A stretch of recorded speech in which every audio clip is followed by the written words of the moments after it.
Hai, Assalamualaikum semua. Hari ini saya akan kongsikan dengan anda macam mana anda nak buat e-filing untuk borang EB ya, untuk individu yang berniaga ataupun individu yang berniaga dan bekerja ataupun berniaga sahaja. Untuk yang simple-simple macam dropship ataupun berjual dekat Shopee ataupun online, anda kena guna borang EB ya.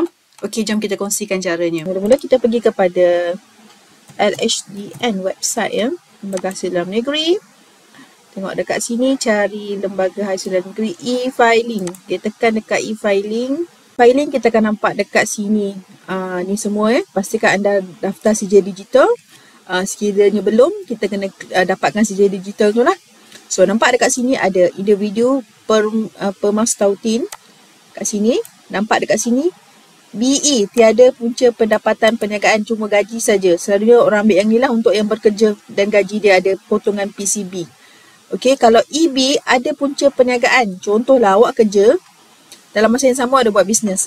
So, awak kena ambil borang EB ni. So, hari ni saya akan explain tentang nak letak borang EB ni. Contohlah kita berniaga online dekat TikTok ke, dekat Shopee ke. Tapi dalam masa yang sama kita juga bekerja. Jadi kita kena ambil borang ni ya.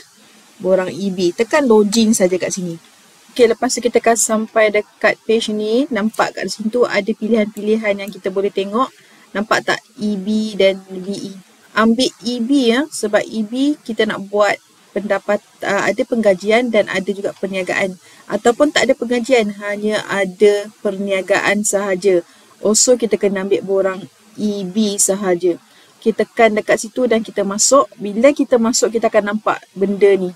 Reminder. Ini bagi orang yang sebelum ni dia tak ada perniagaan. Dia ada penggajian sahaja. Tiba-tiba sekarang dia ada buat part-time business. Jadi sistem akan bagi tahu. Ini notice dia lah. So kita confirm lah yang kita memang ada buat perniagaan sambilan dan kita pun ada register untuk terima duit daripada contohlah perniagaan online yang saya akan beritahu hari ni. Contohlah ya, yang saya buat ni ada pendapatan dekat Shopee.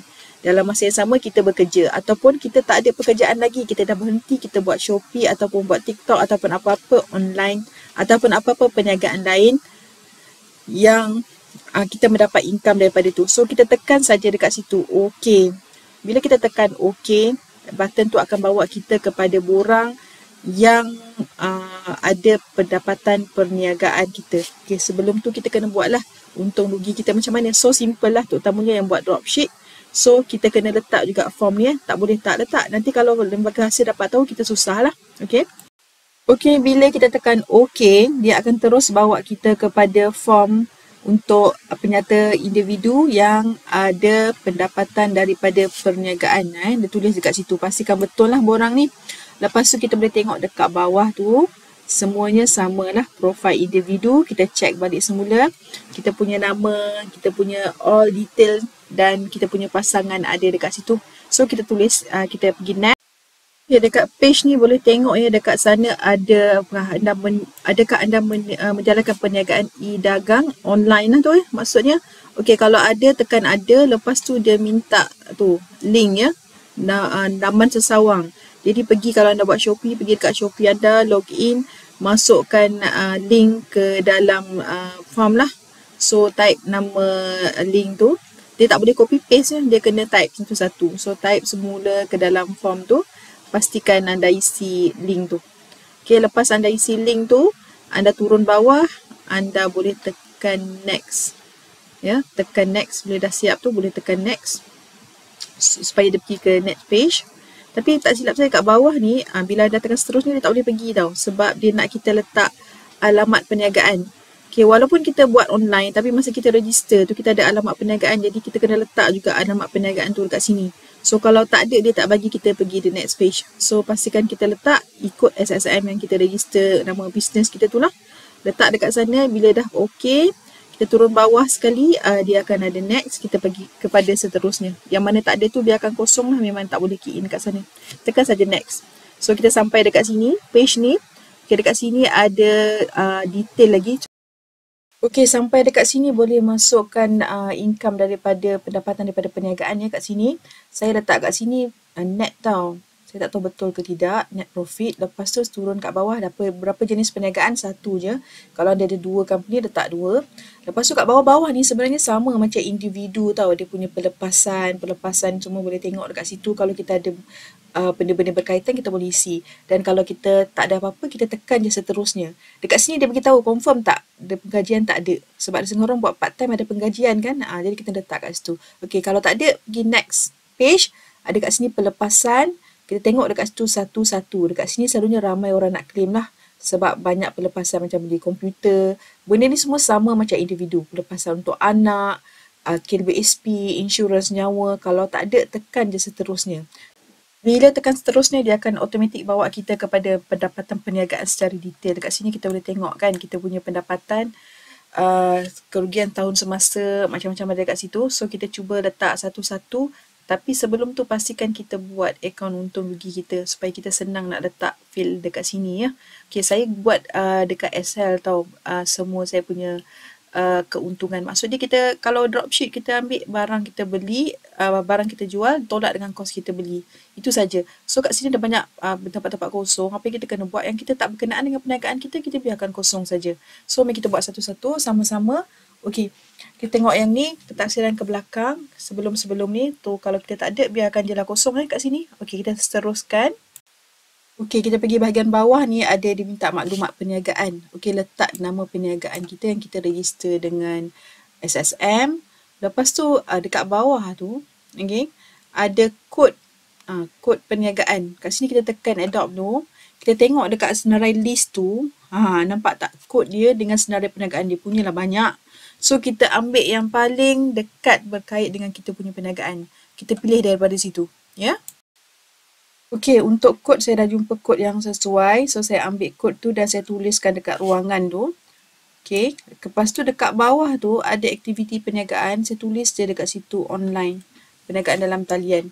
Lepas tu saya nampak bar dekat bawah tu ada akaun untung rugi ya. So klik dekat situ, nampak dekat situ ada stok awal, stok akhir, belian. So kalau tengok saya punya untung rugi, nampak tak? Itu jumlah saya beli, lepas tu expenses saya, lepas tu ada untung rugi kat situ. So saya tulis kat situ jumlah jualan saya.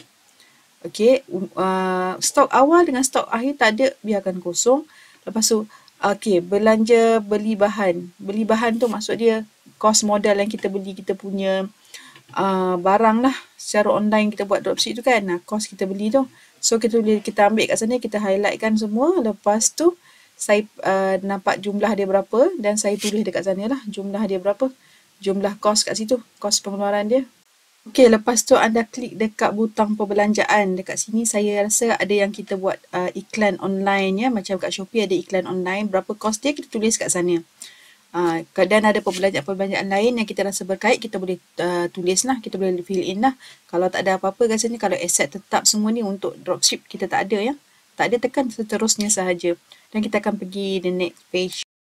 Jika tak ada apa-apa, anda boleh tekan next saja sebab dia akan pergi ke page depan balik semula dan anda boleh semak lah sebab selepas anda isi data info perniagaan dia akan pergi ke page depan balik. Okey, dekat sini saya nak highlightkan dekat pelepasan tu, kalau kita ada insurans kita nampak tak ada, kita tekan dekat bahagian KBSP insurans tu, ambil lain-lain kategori. Dekat situ baru dia akan keluar button untuk anda claim insurans. Limit 3,000 tu. Baru letak kat situ berapa anda punya insurans lah. Okey, yang lain tu saya tak highlight dekat sini, saya rasa semua tahu, sama je macam individu.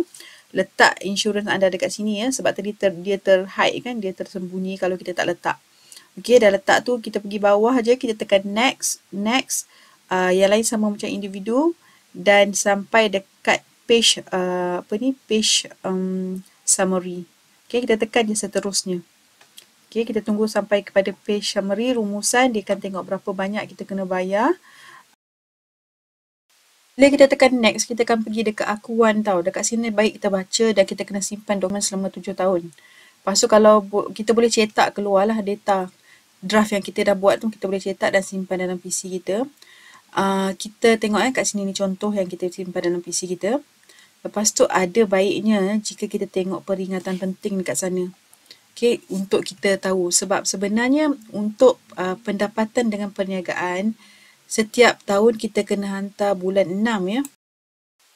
Lepas tu baik juga kita bacalah untuk kita aware apa rules terkini, dan kalau kita gagal membayar cukai apa akan jadi pada kita. So baik kita baca detail untuk peringatan-peringatan ni lah daripada lembaga hasil. Kalau tak faham boleh call tanya dia orang pun, tak ada masalah. So kalau kita dah baca, kita tekan tutup lah.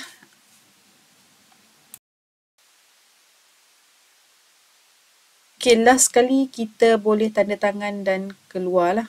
So tanda tangan macam biasa, kita tekan tanda tangan, dia akan keluar IC kita. Kita kena letak balik IC kita. Kita kena letak kata laluan kita sebagai confirmation yang benda tu kita buat dan confirm betul. Okay, kita isi semua benda balik semula dan kita tulis kat situ tanda tangan. So bila kita dah tanda tangan, automatik benda tu dihantar teruslah kepada lembaga hasil dan confirm kita dah clear with all, kita dah confirm dengan semua figure yang kita hantar tu lah. So kita boleh cetak keluar dan kita boleh simpan terpulang pada kita. So itu saja perkongsian saya hari ini. Harap bermanfaat. Okey, dokumen-dokumen ni simpan dan kita jumpa lagi di lain masa. Boleh tinggalkan komen dan pesan. Harap bermanfaat. Assalamualaikum. Terima kasih.